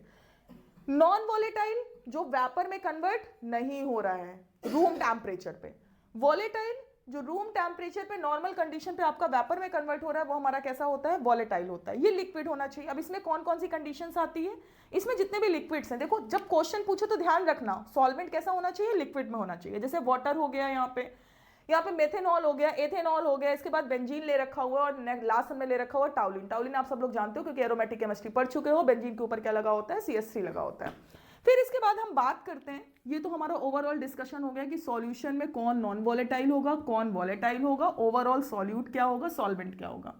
ठीक, अगर वो बोल रहा है यूरिया का और वाटर का या यूरिया और टाउलिन का जो मिक्सचर है वो कौन सा मिक्सचर है, तो आपको याद रखना है ये नॉन वॉलेटाइल सॉल्यूट जाएगा हमारा। ठीक, अब यहाँ पे हम बात करते हैं, मैंने यहाँ पे 2 एग्जाम्पल ले रखे हुए। पहला ये आपका फर्स्ट है, यहाँ पे ध्यान से देखो, मैंने सिर्फ और सिर्फ A के पार्टिकल्स ले रखे हैं। किसके पार्टिकल्स ले रखे हैं, A के। A यहाँ पे क्या है हमारा, सॉल्वेंट है। क्या है, सॉल्वेंट। और आप खुद सोचो, अगर हम यहाँ पे ए को ले रहे हैं सॉल्वेंट को, तो ये वॉलेटाइल सॉल्वेंट है, और वॉलेटाइल सॉल्वेंट अभी मैंने क्या बताया, वेपर में कन्वर्ट हो जाएगा। तो यहाँ पे देखो, ये जितना भी सॉल्वेंट के पार्टिकल्स हैं, ये सारे के सारे सॉल्वेंट के पार्टिकल्स किस में कन्वर्ट हो रहे हैं, वेपर में कन्वर्ट हो रहे हैं। किस में कन्वर्ट हो रहे हैं, वेपर में। अच्छा हाँ, एक चीज और ध्यान रखना, यहाँ पे दो प्रोसेस आती है, एक आती है वेपराइजेशन, एक आता है इवेपोरेशन, ठीक है। तो जो हमारी वेपराइजेशन वाली प्रोसेस होती है, क्योंकि आप यहाँ पे वेपराइजेशन कर रहे हो, वेपराइजेशन वाली प्रोसेस सरफेस फिनोमिना होती है। कैसी फिनोमिना होती है, सरफेस फिनोमिना होती है। तो यहाँ पे सरफेस पे जो भी आपके ए के पार्टिकल्स हैं, वो सारे के सारे ए के पार्टिकल उस टेम्परेचर में किस में कन्वर्ट हो जाएंगे, वेपर में कन्वर्ट हो जाएंगे। अब तुम क्या कर रहे हो, इसमें बी मिला ले रहे हो, और बी का नेचर कैसा है, नॉन वॉलेटाइल। कैसा है नेचर, नॉन वॉलेटाइल। तो अब इस कंडीशन में आप क्या कर रहे हो, जब यहाँ पे नॉन वॉलेटाइल मिक्स कर रहे हो, तो देखो यहाँ पे आपके ए के पार्टिकल्स तो थे, और ए के पार्टिकल्स के साथ साथ आपने यहाँ पे क्या ले रखे हुए हैं, सरफेस में बी के पार्टिकल्स ले रखे हैं। किसके पार्टिकल ले रखे हैं, बी के। अब यहां ध्यान से देखना, ये जो ए के पार्टिकल्स थे, इनको इस बी के पार्टिकल ने क्या कर दिया, स्टॉप कर दिया है। क्या कर दिया, स्टॉप कर दिया। तो ये ऊपर सरफेस तक नहीं पहुंच पा रहे। कहां पे नहीं पहुंच पा रहे, सरफेस। ये इतनी जगह से आपकी सरफेस क्या हो रखी हुई है, ब्लॉक हो रखी। अब ये ब्लॉक हो रखी, तो आपको पता है कि बी नॉन वॉलेटाइल है, वो तो वेपर में कन्वर्ट नहीं होना, तो बी तो वेपर में कन्वर्ट होगा नहीं, केवल कौन कन्वर्ट होगा, ए। तो यहां पे जो वेपर प्रेशर था, उसके कंपेयर में इसका वेपर प्रेशर कैसा हो जाएगा, कम हो जाएगा। क्यों, क्योंकि यहां पे कम वेपर बनी। यहां पे देखो वेपर की क्वांटिटी कैसी होगी, कम, क्योंकि ए के ये पार्टिकल तो सरफेस तक पहुंच ही नहीं पाए ना। और जो हमारी वेपर, ये कौन सी प्रोसेस है, सरफेस फिनोमिना है। तो हमने क्या देखा कि जो वेपर प्रेशर आपका प्योर सॉल्वेंट का था, वॉलेटाइल का, उसकी वैल्यू हमने क्या बोल दी थी यहाँ पे, P A not. P A not समझते हो, नॉट हमने पहले भी आपको बताया कॉलिगेटिव प्रॉपर्टी में, हमेशा अगर नॉट आप लगा रहे हो, इसका मतलब this is for the pure solvent. किसके लिए, वो प्योर के लिए। सेकेंड वाला आपने यहाँ पे क्या कर दिया, सॉल्यूट को मिक्स कर दिया। सॉल्यूट का नेचर कैसा है, नॉन वॉलेटाइल। तो इसके लिए आपने जो वेपर प्रेशर यूज किया है, वो वेपर प्रेशर कैसा होना चाहिए, पी ए। क्यों, क्योंकि ये पी ए किसका था, ओवरऑल सॉल्यूशन का था, जिसमें सॉल्यूट और सॉल्वेंट दोनों चीजें थी, ठीक है। फिर इसके बाद आपने क्या देखा, इसका वेपर प्रेशर बहुत ज्यादा था। क्यों, क्योंकि जितने भी ए थे, वो सारे के सारे ए के पार्टिकल्स वेपर बनकर के कहां चले गए, ऊपर। और जब वेपर बन के ऊपर गए, तो वो किस में बना गए, उन्होंने वेपर प्रेशर कंज्यूम कर लिया। यहां पे आप आ रहे हो, तो ए के पार्टिकल्स, जहां पे बी के पार्टिकल्स आ गए मिक्सिंग करने पे, वो हमारे सरफेस से पहुंच नहीं पा रहे, तो वो वेपर बना नहीं पाए। तो इसका प्रेशर क्या हो गया, कम हो गया। तो हमने यहां पे क्या लिख दिया, P A is less than P A not. मतलब जो सेकेंड वाला हमारा कंपोनेंट है, ओवरऑल किसका कंपोनेंट, सॉल्यूशन वाला कंपोनेंट, उसका वेपर प्रेशर हमेशा कम होता है, किससे, प्योर सॉल्वेंट से। इसी को हम क्या बोलते हैं, that is known as a lowering of vapour pressure. हमारा वेपर प्रेशर क्या हो गया, सॉल्यूट के पार्टिकल जब आपने ऐड किए, तो वेपर प्रेशर की वैल्यू कैसी हो गई, कम हो गई। तो this difference is known as a lowering of vapour pressure. अब यहां पे देखो क्या लिखा हुआ है, in the addition of non volatile solute. इसका वेपर प्रेशर क्यों कम हुआ, इसका वेपर प्रेशर कम हुआ इसलिए क्योंकि यहां पे आपने नॉन वॉलेटाइल सॉल्यूट ऐड कर दिए हुए थे। फिर इसके बाद है, यहां पे देखो आपका पी ए नॉट क्या था, प्योर के लिए था, और यहां पे पी ए जो था वो किसके लिए था, वेपर प्रेशर के लिए था। तो ये था ओवरऑल सिनेरियो। अब हम लोग बात करते हैं इसके आगे कि इसके न्यूमेरिकल कैसे सॉर्ट आउट करोगे। तो अभी मैंने आपको बताया हुआ था रिलेटिव लोअरिंग ऑफ, आप क्या कर रहे थे, नॉन वॉलेटाइल सॉल्यूट को ऐड ऑन कर रहे थे सॉल्वेंट में, और सॉल्वेंट का नेचर आपका कैसा था, वॉलेटाइल था। फिर यहाँ पे हमने क्या किया, वही सेम आपका ले रखा हुआ है, यहाँ पे आपका ये ओवरऑल सॉल्यूशन है। क्या है, ये ओवरऑल सॉल्यूशन ले रखा है। सॉल्यूशन में ए एंड बी दोनों को हमने मिक्स कर रखा हुआ है। ए का नेचर आपको कैसा है, आपको अच्छे से पता है, ए का नेचर वॉलेटाइल, और सेकंड वन हमारा कैसा है, यहाँ पे नॉन वॉलेटाइल है। फिर आपने क्या किया, इसको वेपराइज कर दिया, इसको टेम्परेचर दिया, ये हमारा वेपर में कन्वर्ट हुआ है। तो ये जो वेपर हमारा ये आया, वेपर प्रेशर, ये किसका आया हुआ है, सॉल्यूशन का वेपर प्रेशर है। किसका वेपर प्रेशर है, सॉल्यूशन का। तो अब अगर इसके लिए पीए की वैल्यू निकालोगे, तो पीए की वैल्यू क्या होगी हमारी, यहाँ पे देखो, पीए डायरेक्टली प्रोपोर्शनल टू हमारा होता है मोल फ्रैक्शन। किसके डायरेक्टली प्रोपोर्शनल होता है, मोल फ्रैक्शन। तो partial vapour pressure is directly proportional to mole fraction. ये हमारा राउल्ट लॉ भी बोलता है। क्या बोलता है, राउल्ट लॉ। अच्छा, राउल्ट लॉ से रिलेटेड बहुत क्वेश्चंस पूछे जाते हैं। तो ये राउल्ट लॉ होता क्या है, तो राउल्ट लॉ का मतलब ये होता है कि जो पार्शियल वेपर प्रेशर होता है, वो डायरेक्टली प्रोपोर्शनल होता है मोल फ्रैक्शन के, या डायरेक्टली प्रोपोर्शनल होता है हमारा कंसंट्रेशन के, या डायरेक्टली प्रोपोर्शनल होता है सॉल्युबिलिटी के। ये तीन टर्म्स याद करना, सॉल्युबिलिटी, मोल फ्रैक्शन और इसके बाद तीसरा टर्म आपका दिया हुआ है मोल फ्रैक्शन, क्योंकि आपको मोस्टली जगह पे ना सिर्फ मोल फ्रैक्शन बताया जाता है और कभी कभी क्वेश्चन में ऐसा बोल देता है कि वो सॉल्युबिलिटी आपसे पूछ लेता है। तो यहाँ पे सॉल्युबिलिटी, कंसंट्रेशन, मोल फ्रैक्शन, आपको तीनों टर्म्स यूज करने हैं। तो अगर partial vapour pressure directly proportional है हमारा मोल फ्रैक्शन के, या डायरेक्टली प्रोपोर्शनल है सॉल्युबिलिटी के, डायरेक्टली प्रोपोर्शनल है कंसंट्रेशन के, that's called the Raoult's law. इसका मतलब है आप जितना प्रेशर लगाओगे उतनी ज्यादा हमारी कंसंट्रेशन जो होगी, सॉल्युबिलिटी होगी, वो प्रेजेंट होती जाएगी। किस में प्रेजेंट होती जाएगी? इट मींस हमारा जो सॉल्यूट है वो सॉल्वेंट में डिसॉल्व होना स्टार्ट कर देगा। ठीक है, यहां पे वो इसी टर्म्स को, राउल्ट लॉ को लिखा गया है कि in the solution the partial vapour pressure due to the each volatile component, means जो वेपर में कन्वर्ट हो रहे हैं, is directly proportional to the mole fraction of the component. तो अब डायरेक्टली कन्वर्ट कौन हो रहा है आपको अच्छे से पता है, यहाँ बी तो कन्वर्ट हो नहीं रहा है, यहाँ कन्वर्ट कौन हो रहा है? ए का हो रहा है हमारा। तो हमने यहाँ पे क्या लिखा कि इसका जो मोल फ्रैक्शन की वैल्यू आएगी, ये देखो यहीं पे लिखी हुई है कि partial vapour pressure is equal to, ये हमारा यहाँ पे सीटा ए हमारा क्या है? Mole fraction. क्या है? मोल फ्रैक्शन, जिसको हम लोग एक्स ए भी बोल देते हैं। इसके बाद जब इसको ओपन किया गया इस डायरेक्टली प्रोपोर्शनल को, तो यहाँ पे क्या आ गया? कांस्टेंट। क्या आ जाएगा? कांस्टेंट। तो यहाँ पे लिख दिया गया कि इसकी वैल्यू जो हमारी है वो, ये किसका है? पी ए नॉट किसका है? This is for the solvent. किसका दिया हुआ है? सॉल्वेंट। क्यों? क्योंकि सॉल्वेंट का नेचर हमारा कैसा है? वोलेटाइल नेचर है। तो ये किस में कन्वर्ट हो रहा है? वेपर में कन्वर्ट हो रहा है। और यहाँ पे हमारा क्या आ गया? मोल फ्रैक्शन। ये पीए की वैल्यू आ गई। अब पीए की वैल्यू ये आ गई, तो आप यहाँ पे देखो, यहाँ पे जो मोल फ्रैक्शन आएगा, तो मोल फ्रैक्शन कैसे डिटरमाइन करते हो? मोल फ्रैक्शन हम लोगों ने अपने पहले लेक्चर में देखा हुआ था। तो मैंने भी आपको बताया था कि मोल फ्रैक्शन जिसका फाइंड आउट करना उसका number of mole upon total number of मोल। तो यहां पे देखो यही आपने किया हुआ है कि ए का अगर आपको फाइंड आउट करना है मोल फ्रैक्शन, तो आपका उसका number of mole upon total number of मोल। वही सेम आपने बी के लिए कर रखा हुआ, अगर उसका मोल फ्रैक्शन आपको फाइंड आउट करना है तो उसका number of mole upon total number of मोल। इसके बाद हमने वहां पे एक टर्म आपको और बताया हुआ था कि ओवरऑल कंपोनेंट्स जो हमारे होते हैं सॉल्यूशन में, सॉल्यूट एंड सॉल्वेंट, उनका ओवरऑल जो मोल फ्रैक्शन होता है उसकी वैल्यू किसके बराबर होती है? 1 यूनिट के बराबर होती है। तो हमने यहाँ पे zeta A plus zeta B is equal to क्या लिख दिया यहाँ पे? 1। X A plus X B is equal to 1। फिर इसके बाद हम बात करते हैं कि ये जो हमारा लोअरिंग ऑफ वेपर प्रेशर है, ये किसके लिए हो रहा है? मोल फ्रैक्शन के डायरेक्टली प्रोपोर्शनल हो रहा है। हमने यहाँ पे इसको ओपन कर दिया, तो ओपन करने में हमारा कांस्टेंट आ गया, इसके बाद सीटा ए आ गया। पी ए की वैल्यू के लिए अगर हम इसके लिए बात करें तो ये किसके बराबर होती है? ये इक्वल होती है according to Raoult law P A not. यहाँ पी ए नॉट क्या है? ये सॉल्यूशन का है कि सॉल्वेंट का है? ये सॉल्वेंट का है, क्योंकि जहां पे नॉट लग जाए, नॉट का मतलब होता है फॉर द प्योर। किसके लिए है ये? प्योर के लिए। और ये मोल फ्रैक्शन भी किसका है? प्योर सॉल्वेंट का है, जिसका नेचर कैसा था? वॉलेटाइल नेचर था। फिर इसके बाद हम बात कर रहे हैं यहाँ पे इसको आगे। अच्छा, अब एक चीज बताओ, अभी मैंने यहाँ पे एक फॉर्मूला बताया ना, क्या फॉर्मूला था? X A plus X B is equal to 1। तो आप खुद सोचो, X A is equal to 1 minus X B हो सकता है ना? ऑफ कोर्स हो सकता है। तो यहाँ पे एक्स ए की जगह पे आपने क्या लिख दिया? 1 माइनस एक्स बी। किसके अकॉर्डिंग? मोल फ्रैक्शन के अकॉर्डिंग। फिर आप क्या कर रहे हो? इसको अंदर मल्टीप्लाई कर रहे हो, तो पी ए नॉट माइनस यहाँ पे क्या हो गया? पी ए नॉट और एक्स बी हो गया। फिर आप देख रहे हो ये वाला फैक्टर माइनस के टर्म में, ये आपका डायरेक्टली यहाँ पे शिफ्ट होकर के आ गया। यहाँ पे हो गया P A not minus P A. अब आप ये खुद सोचो, P A not minus P A, P A not किसका था? पी ए नॉट हमारा वॉलेटाइल सॉल्वेंट का था। और इसके बाद पी ए किसका था? ये ओवरऑल सॉल्यूशन का था। किसका था? सॉल्यूशन का। तो दोनों के वेपर प्रेशर में क्या हो रहा है? माइनस हो रहा है। इसका मतलब that's called the lowering of vapour pressure. और इसके बाद आपने यही इसी टर्म से मोल फ्रैक्शन फाइंड आउट कर दिया, एक्स बी। ये हमारा न्यूमेरिकल में बहुत फॉर्मूला यूज होने वाला है, तो आपकी वैल्यू क्या हो जाएगी? पी ए नॉट आपका इधर पे शिफ्ट हो जाएगा। इस फॉर्मूले को, यहाँ पे ये 2-3 फॉर्मूले हैं जो आपके आगे न्यूमेरिकल में यूज होने वाले हैं। ये आपका फर्स्ट न्यूमेरिकल। अब देखो न्यूमेरिकल स्टार्ट करते हैं। Calculate the mass of non volatile solute. दे दिया ना उसने, नॉन वॉलेटाइल सोल्यूट। यही पे समझ जाओ, नॉन वॉलेटाइल सोल्यूट का मतलब होता है कि it not converted into a vapour state. फिर इसके बाद वो बोल रहे हैं which should be dissolve in 114 gram octane to reduce the vapour pressure to 80%। अच्छा देखो, अब पहला फंडा क्या करना होता है आपको? आप सबसे पहले इसे देखो, गिवन लिख लो।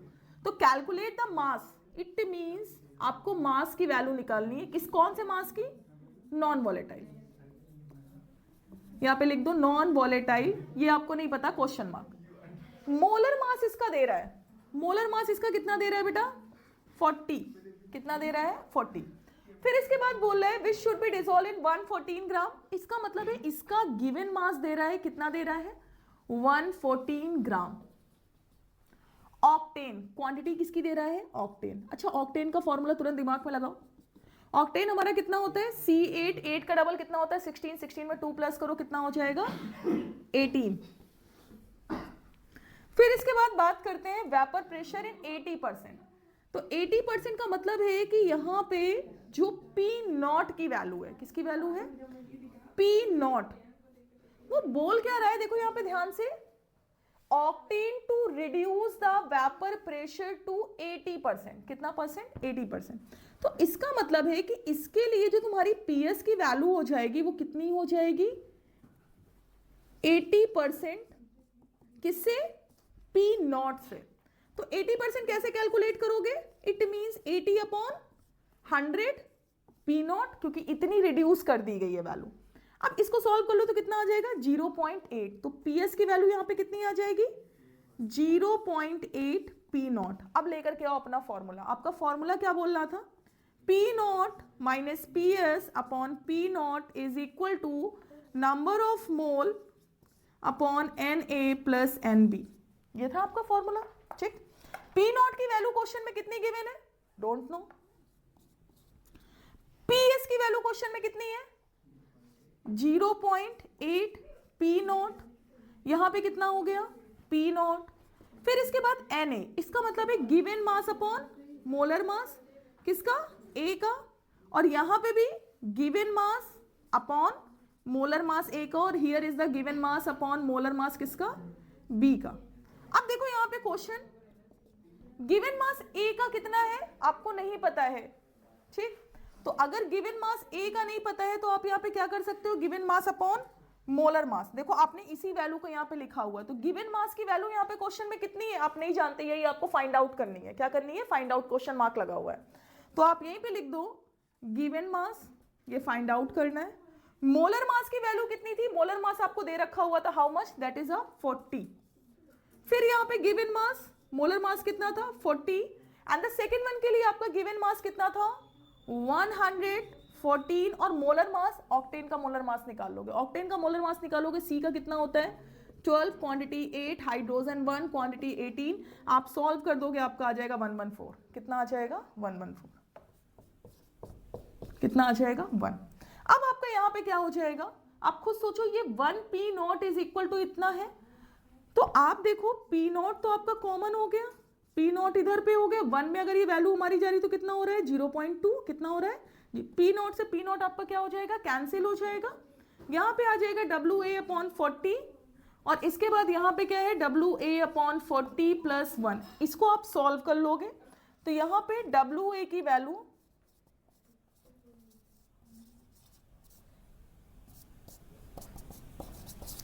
तो यहां पे आपका जो WA की वैल्यू आएगी वो कितनी आएगी 10 ग्राम। इसका मतलब है कि 10 ग्राम आपको नॉन वॉलेटाइल सॉल्यूट है वो ऐड करना करेगा किस पे, 298 kelvin of the 23.8 mmHg and 50 gram of urea दिया हुआ है, डिसॉल्व हो रहा है 850 ग्राम ऑफ वाटर पे। Calculate the vapour pressure of water पूछ रहा है एंड इट्स लोअरिंग। देखो यहाँ पे दो चीजें पूछ रहा है, कौन कौन सी चीजें पूछ रहा है, एक पूछ रहा है vapour pressure of water and second पूछ रहा है इसकी लोअरिंग। क्या पूछ रहा है, लोअरिंग। तो देखो यहाँ पे क्या करोगे, सबसे पहले आप अपना फॉर्मूला लिख लो। फॉर्मूला क्या होता है आपका, फॉर्मूला है आपका P not minus P S upon P not is equal to mole fraction, यहाँ पे नंबर ऑफ मोल आपका जिसका फाइंड आउट करना है अपॉन टोटल नंबर ऑफ मोल। ये भी आप लोगों ने देखा हुआ था। अब देखो यहाँ पे गिवन क्या क्या है, गिवन में आपको सबसे पहले यहाँ पे एक ये दे रहा है जो किसका है, प्योर वाटर का। प्योर वाटर का it means this one is the value of P naught. P not का वैल्यू कितना है 23.8 mmHg। फिर है 50 ग्राम ऑफ यूरिया। यूरिया का फॉर्मूला आप सब लोग जानते हैं, अभी तक क्वेश्चन में यूज भी हो चुका है, NH2CO NH2। कितनी है क्वांटिटी इसकी 50 ग्राम। अभी जब इसका मोलर मास निकालोगे तो आपको भी पता है कि इसका मोलर मास कितना होता है बेटा 60 होता है। फिर इसके बाद है dissolve in 850 gram of water. Second आपका दे रखा हुआ है वाटर, वाटर की क्वांटिटी कितनी दे रखी हुई है आपको क्वेश्चन में 850 ग्राम। 850 ग्राम हो गया आपका। फिर इसके बाद वो बोल रहा है कि 850 gram and calculate the vapour pressure. ठीक, वाटर का मोलर मास आपको अच्छे से पता है, दिस वन इज 18। अब यहाँ पे देखो पी नॉट की वैल्यू, क्योंकि firstly we have to find out the its lowering, क्या स्टार्ट करने जा रहे हैं हम लोग, लोअरिंग। तो लोअरिंग के लिए P not minus P S is equal to P not, वो पूरी इसकी वैल्यू पूछ रहा है, because that's called the lowering. क्योंकि कभी कभी ऐसा होता है ना कि क्वेश्चन नहीं समझ में आता कि क्वेश्चन पूछ क्या रहा है, तो पहला उसने क्या पूछा हुआ है आपसे, लोअरिंग। इसके लिए नंबर ऑफ मोल फ्रैक्शन यहाँ पे निकालोगे, तो नंबर ऑफ मोल के लिए सबसे पहले आपका आता है यूरिया। यूरिया की क्वांटिटी कितनी है, गिवन मास 50, मोलर मास कितना है 60, अगेन 50 अपॉन 60। फिर यहाँ पे वाटर का कितना दे रखा हुआ है, दिस वन इज 850, और मोलर मास कितना है इसका 18। आप इसको सॉल्व कर लोगे तो आपका सॉल्व करने में यहाँ पे आ जाएगा 50 अपॉन 60। फिर इसके बाद यहाँ पे नीचे आप इसका एलसीएम ले रहे हो, एलसीएम आपका कितना आ जाएगा 60, ठीक है। यहाँ पे कैलकुलेट कर लो 18 और 60 का जितना भी आपका आ जाए वैल्यू, ठीक है, उस वैल्यू को आप यहाँ पे फाइंड आउट कर लोगे। तो 50 अपॉन 60 यहीं पे कैंसिल कर लो, क्योंकि वैल्यू आपकी जितनी छोटी हो जाती है वैल्यू कैलकुलेशन आपका उतना भी इजी हो जाता है, ठीक है। फिर इसके बाद यहाँ पे 5 अपॉन 6 यहाँ पे नीचे। अब देखो यहाँ पे 6 और 18 आ गया, तो अभी आप आराम से यहाँ पे एलसीएम ले सकते हो। यहाँ पे आपका कितना आ जाएगा, 18 आ जाएगा। फिर इसके बाद यहाँ पे लेकर के 18, 3 टाइम 3 5 सा 15, फिर यहाँ पे कितना आ जाएगा, आपको पता है कि 1 टाइम तो कितना आ जाएगा 850। इसको सॉल्व करोगे तो 5 अपॉन 6, यहाँ पे कितना आ गया आपका 18, इसको ऐड ऑन कर दोगे वैल्यू तो कितनी आ जाएगी 5, और फिर इसके बाद यहाँ पे 516 और यहाँ पे कितना आ जाएगा 865। अगेन इसकी सॉल्विंग में आप जाओगे तो कितना आ जाएगा 5 अपॉन 6। इसके बाद आप खुद सोचो ये आपका कहाँ चला जाएगा, ट्रांसफर हो जाएगा। तो ट्रांसफर होने पे आपका ये हो जाएगा 18 अपॉन 865, ठीक है। तो यहां पे वैल्यू कितनी आ जाएगी 0.017। ये आपकी वैल्यू किसकी आई, this is the value of lowering P naught P S upon P naught, ये इसकी वैल्यू है, ठीक। ये क्वेश्चन में आपने निकाला हुआ है इट्स लोअरिंग। उसके बाद स्टार्ट करते हैं। अब यहाँ पे पूछ रहा है वेपर प्रेशर ऑफ वाटर, क्या पूछ रहा है, वेपर प्रेशर ऑफ वाटर। तो वेपर प्रेशर ऑफ वाटर देखो कैसे निकालोगे, फॉर्मूला आपको पता है ना, P not minus P S upon P not is equal to, lowering की वैल्यू कितनी आई थी आपकी, लोअरिंग की वैल्यू थी 0.017। यहां पे पी नॉट की वैल्यू देखो आपको प्योर वाटर के लिए गिवन थी, कितनी गिवन थी 23.8, 23.8, और ये कितना था 0.017। आप इसके बाद यहाँ पे क्रॉस मल्टीप्लाई कर लो तो आपको भी पता है 23.8 minus P S is equal to 23.8 multiply 0.017। फिर पी एस अगर आपका इधर ट्रांसफर हो रहा है तो P S is equal to कितना हो जाएगा 23.8 मल्टीप्लाई 0.017 अपॉन ये वैल्यू कितनी चलेगी 23.8, ठीक है। फिर इसके बाद इसको आप कैंसिल कर लोगे तो ये वैल्यू हमारी कितनी आ जाएगी 23.45 समथिंग कुछ। तो यहाँ पे देखो ये ओवरऑल वैल्यू, कितनी वैल्यू पूछ रहा था, 2 वैल्यू पूछ रहा था। Calculate the vapour pressure of water, कितना निकल करके आया 23.45 आएगा। इसके बाद ठीक है, यहाँ पे देखो आपका सेकंड क्वेश्चन है, vapour pressure of water at 293 kelvin, इतना mmFg है। Calculate the vapour pressure of water when the 25 gram of glucose is dissolve in 450 gram of water. तो सबसे पहले क्या करना है, अपना वही फंडा आजमाना है आपको। यहाँ पे जितना भी लिखा हुआ है वो गिवन आप जरूर लिख लो। सबसे पहले क्या है 17.535 mmHg, this is the value of, यहाँ पे देखो क्या दे रहा है vapour pressure of water, it's means ये प्योर का दे रहा है। फिर इसके बाद है calculate the vapour pressure of water at इतने में आपको वेपर प्रेशर इसका कैलकुलेट करना है। क्यों, मैंने यहाँ पे देखो क्या लिखा हुआ है पीएस, क्यों लिखा है पीएस, क्योंकि यहाँ पे क्वेश्चन ने बोला है कि 25 ग्राम जो है ग्लूकोज के इसमें डिसॉल्व किए गए हैं। क्या किए गए हैं, डिसॉल्व किए गए। इसका मतलब अब ये सॉल्यूशन बन चुका है। क्या बन चुका है, सॉल्यूशन।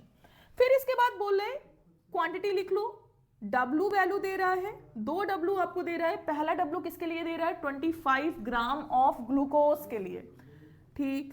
ग्लूकोज का C6H12O6, कितना दे रहा है 25 ग्राम। सेकेंड आपको किसका दे रहा है, वाटर का दे रहा है। वाटर का कितना दे रहा है बेटा, वाटर का आपको दे रहा है 450 ग्राम। मोलर मास तो आप जानते हो, ग्लूकोज का मोलर मास कितना होगा बेटा आपके लिए, ग्लूकोज का मोलर मास जाता है आपका 180 और वाटर का मोलर मास कितना जाता है 18। अब आते हैं हम अपने फॉर्मूले में, आपका फॉर्मूला है P not minus P S upon P not. अगर हम इसको नंबर ऑफ मोल के टर्म में ना लिख कर, क्योंकि नंबर ऑफ मोल के टर्म में ऐसा क्या होता है कि कैलकुलेशन बहुत ज्यादा हो जाती है, आपकी लेंथी हो जाती है, आप डायरेक्टली इसमें फॉर्मूला अप्लाई कर दो तो आपका फॉर्मूला सॉल्व होने पे ये जाता है। ठीक है, यहां पे m मोलर मास है और w आपका क्या है, गिवन मास, गिवन। आप देखो यहां पे क्या दिया हुआ है, पी नॉट की वैल्यू आपको क्वेश्चन में दे रखा है, कितनी दे रखा है 17.535 minus P S upon 17.535 is equal to, यहां पे इसकी वैल्यू कितनी है 25।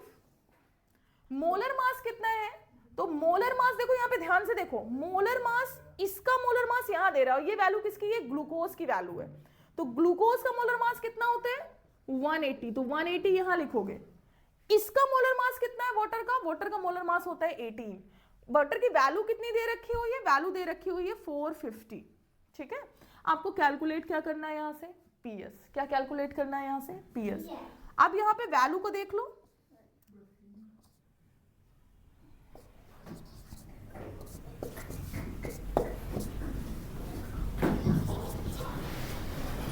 तो आपका यहां पे 90 आ रहा है। अब आप कर क्या रहे हो, यहां पे 17.535 माइनस पी एस मल्टीप्लाई कर रहे हो कितने का, 19 का, और यहां पे कितना आ रहा है 17.535। अब यहाँ पे आप मल्टीप्लाई करने के बाद जब पी एस की वैल्यू कैलकुलेट करोगे तो आपका कितना आ जाएगा 17.535 multiply 90 minus 90 P S is equal to 17.535। अब पी एस की वैल्यू अगर हमारी उधर पे ट्रांसफर हो गई तो कितनी आ जाएगी 90 पी एस इज इक्वल। ठीक है, अब इसके बाद तुम यहाँ पे क्या कर रहे हो, सॉल्व कर रहे हो, तो इस वैल्यू को इधर पे शिफ्ट कर दो, 19 P S is equal to, ये हमारा चला गया यहाँ पे 17.535, वैल्यू हमारी माइनस पे है, फिर वैल्यू हमारी माइनस पे है, ये वैल्यू हमारी कितनी है 17.535। ठीक है, इसको सॉल्व कर दोगे तो P S is equal to कितना आ जाएगा 17.535 प्लस 17.535 अपॉन 90। यहां से इसको सॉल्व कर लोगे तो पी एस की वैल्यू कितनी आ जाएगी 17.53। ठीक है, ये आपका आंसर हो गया।